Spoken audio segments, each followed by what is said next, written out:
Good morning. It is Friday, December 6th. Just heading out to do chores. We're gonna go check on these hens, and yeah, like I said a few videos ago, they are getting acclimated here. They're finally starting to lay eggs. We're getting anywhere between 6 and 10 right now, which, hey, it's December. The amount of hens we've got, I think we have 19. Should be getting at least a dozen a day, but again, it's December, so this spring we're okay with 6 to 10 a day is fine. We don't need any more than that. Hopefully this spring, when we get them back out on grass, they start laying closer to, it's almost 1 a day is on average what you're looking for. So anywhere between 12 and 20 a day is what we should hope for during the spring. But they aren't eating their eggs, so that's a big win. I think whoever was eating the eggs, I think, was part of our old hen batch, and we put those girls down because we've left them on purpose.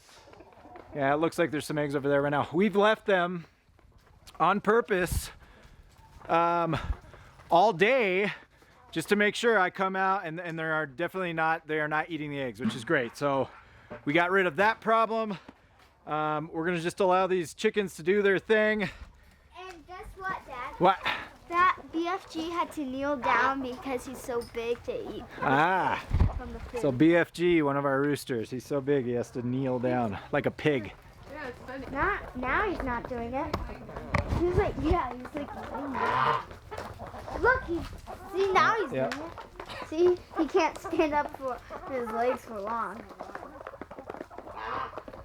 Funny. Yeah, this big rooster, he's like a pig. He lays down on his legs to eat. Really? Yeah. Yep. Well done.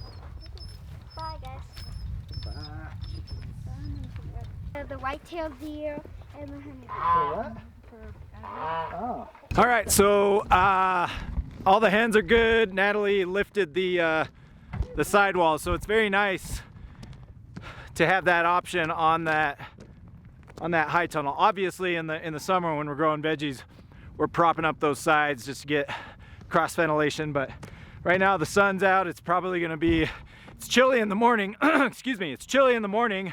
But throughout the day, this week, the next week, we're supposed to hit around 40s, 50s. So it's nice to have that option to raise those walls, get some ventilation in there. While those chickens are walking around doing their thing. How's Annabelle? Pretty clean, girl. Yeah, I threw some hay in there. See Annabelle? Looks good on this side. Oh, nope. She's a mess. But again, I talked about this last time. She's messy, but it's not, it's dry. So you can see how it's dry. I'm gonna end up, I'll just come in and brush off all the dry stuff, and then she's clean enough to where I can just get in there and clean her with a rag. So not the worst thing in the world. Cooney, get. Oh yeah, they're all clean. Yeah. Hi, Jen. Nice and clean. Everyone's clean except for you, Annabelle. The one we have to milk. You ready to go in, girl? Did you already put?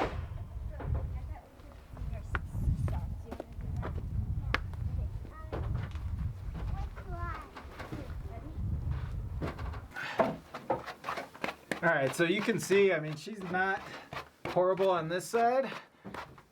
She's really dirty on the other side. So this is what I get concerned with. Really, but you can see that it's dry. So it's scraping off for the most part with this hard bristle brush. And what I'm looking for, the difference in terms of whether we're gonna spray her down or not, is if that was fresh poop, if that was fresh and it was wet, then this just isn't gonna work. You can see all of this is basically brushing off right now. And then anything under here, I'm gonna brush off. But I'm also gonna hit it with soap.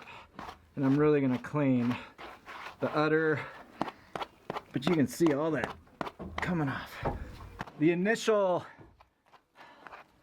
observation was, oh my gosh, she's a mess, and she was, but it was dry.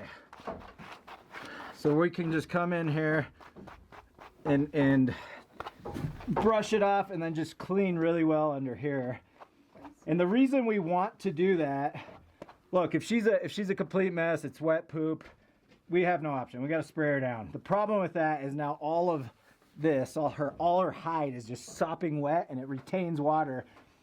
And then we've got the issue of it dripping while we're milking. Even though we come out with a big towel and we dry her down as much as possible, her hide just retains all that water. Just makes it a mess when we're trying to milk. So the way she does it, because I'm scraping at her, she's probably doing it first thing when she lays down at night. She's laying in it all night and it's just dry. And look at that. She looks fairly clean. So there you go. Pros and cons for spraying down the cow, or just getting in here and brushing it off, and when to do it, basically.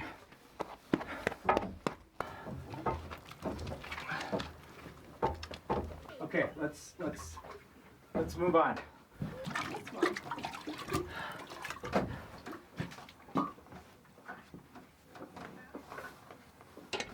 The other thing we do, or the idea of this used to be a strip cup.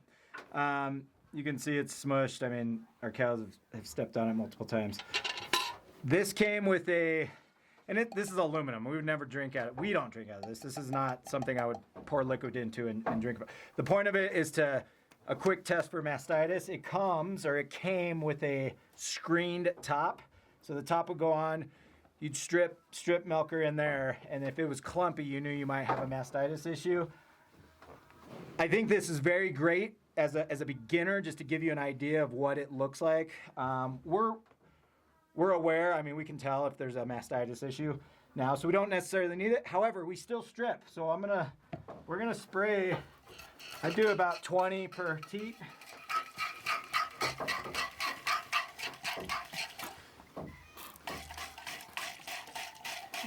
Kitty treat. And I don't know the science behind it, but you've got the milk and the bacteria that's just been sitting there for 24 hours. We're getting all of that out. I really, it's probably not harmful, but who cares, right? We're just gonna strip a little bit of that, and then we're gonna feed this to our barn cats. So we've got barn cats. We've got 2 of them out here. It's their treat. They're gonna love it. We're doing our job in terms of getting the bacteria out if there is. And then the rest we're gonna keep. The other thing that I want to point out, keep going, babe, you're fine, is we started putting this cheesecloth on here. My sister and brother-in-law actually gave us the idea. We used to not do that. We'd come out with an open pail and just milk. You're bound to get something. You're gonna get hair in here. You're gonna get a piece of hay. Again, it's not the end of the world. It's just why not try to stop that or prevent that? So we bring a cheesecloth out to catch any debris, and that just makes our milk cleaner. Of course, when we go in to process the milk, we're also running it through a filter and everything else. But this just keeps it cleaner out in the field. When it's out here? Yeah. Oh, okay. We should test her tomorrow.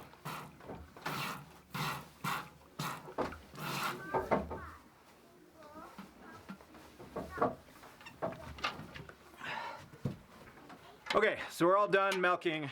Just a couple of things.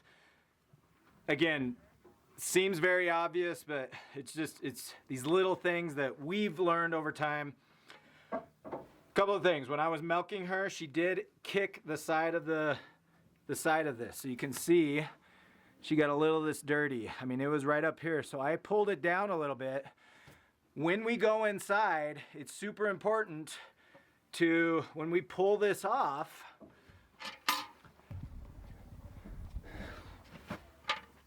When we're gonna pull this off, you have two options. You can either pull it off this way because of this handle, which you obviously don't want to do. And I know this seems obvious, but I think it's just dirt. I don't think it's poop, but regardless, it's contaminant. You do not want to pull this over this side.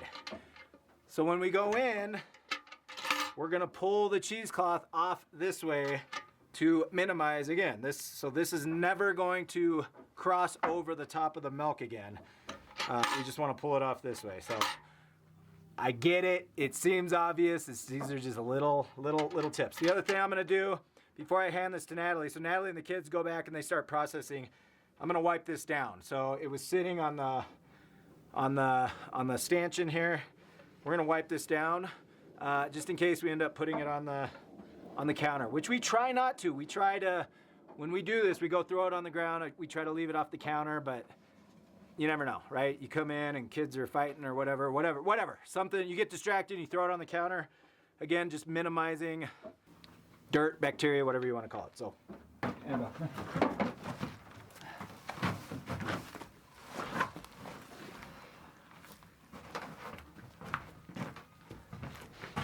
okay, we got, Natalie's got Maebelle in this other stanchion. We're gonna try to get this harness on her. She wasn't letting her do it, so she's got her cornered in here. We're gonna try to get this on.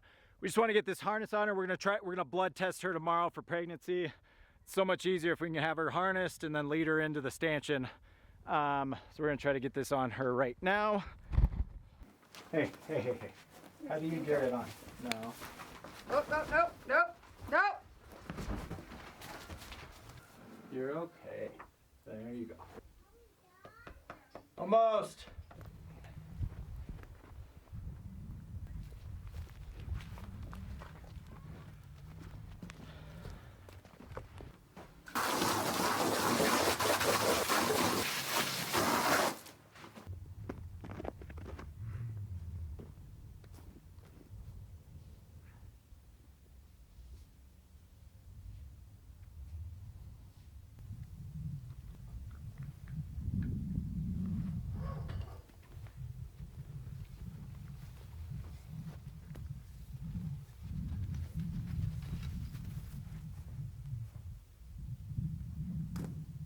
All right, we are finished up for the day. As always, we appreciate all of you, each and every one of you, for following us on our journey. If you're new here, you find some value in what we're bringing.